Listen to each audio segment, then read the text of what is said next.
Alright, here's my 2022 Norco Range High Pivot bike. This is the C2 version. I made a few changes to the bike. So the bike all in is 35.5 pounds with pedals, bottle cage, and frame tape. The heaviest parts of the bike are the wheels, tires, and cassette. Also, the dropper post is really heavy. A lot of people are going to want to know how the Norco compares to my Enduro. My Enduro is pretty heavily modified, mullet, dual crown forks, 185 millimeters of travel out back, long stroke. So I'll compare the two in a later video. If you subscribe, you'll get those updates. So the first thing everybody asks is, how does the bike climb? It climbs really well, actually. It does really well in certain scenarios where you go over roots and rocks. It does really well. Also does really well when you're climbing really steep gradients. Just having that rearward axle path, all that weight on the rear tire when you're climbing something steep, it actually extends the length of your chainstay, which makes it a lot easier to climb steep things. So here I'm climbing a steep trail called Five Oaks. Most people just walk their bike up. 95% of the people I know can't even make it up this hill. The rearward axle path doesn't help you on fire road climbs. If the road is smooth, the wheel doesn't get a chance to hit any bumps and go back. So there's really no benefit on flat fire road climbs. But when it's bumpy, that's where there are some benefits climbing. Alright, so here's the axle path of the Norco Range. It shows that the Norco Range has about a 23 millimeter rearward axle path. And at about 140 millimeters is when it stops going rearwards and starts going forward a bit. It goes forward about 1 millimeter.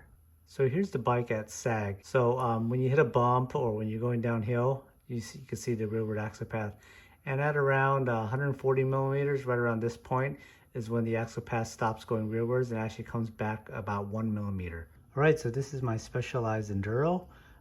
The axle path, it goes back about 2.3 millimeters, and then it goes forward about 14.5 millimeters. All right, so how does this Norco descend?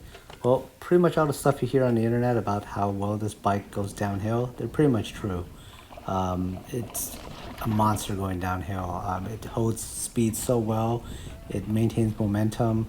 And you know, the biggest thing about this bike, the biggest takeaway after having this bike for about a month now, is my legs just don't get quite as sore as they used to.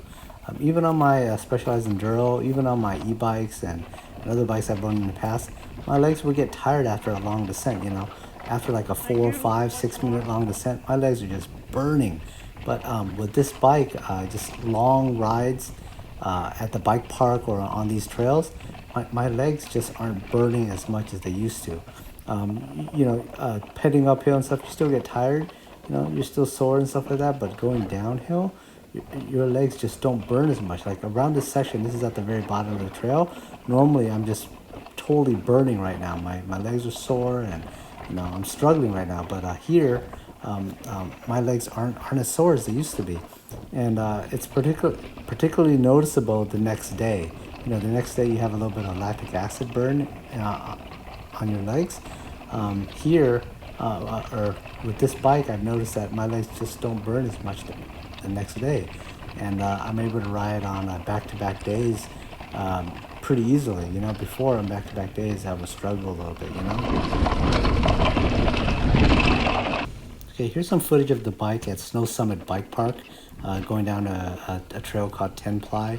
It's a steep, loose, chunky, technical trail. Yeah, it handles this kind of stuff really well.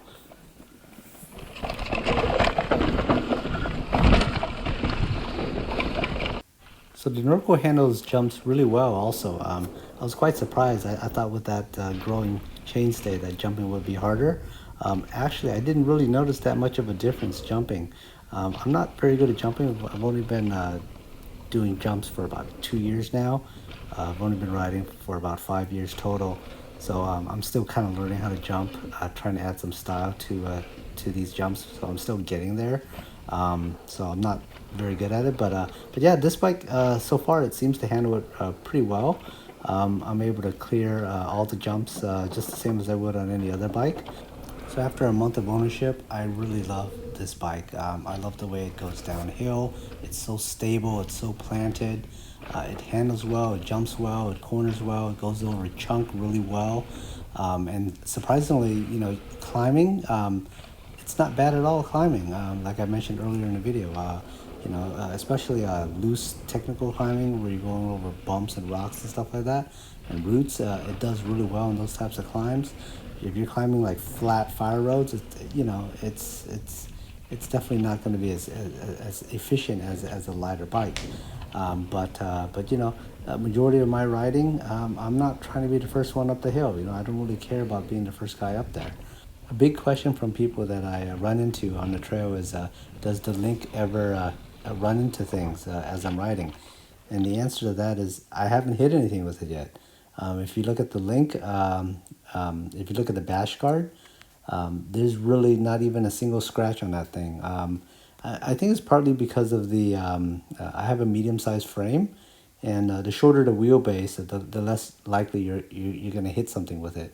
I think if you're on the large or an extra large frame, I think your chances of hitting that bash guard is going to be a bit higher than on a small and medium frame. If you have any questions about the bike, let me know in the comments and I'll get back to you.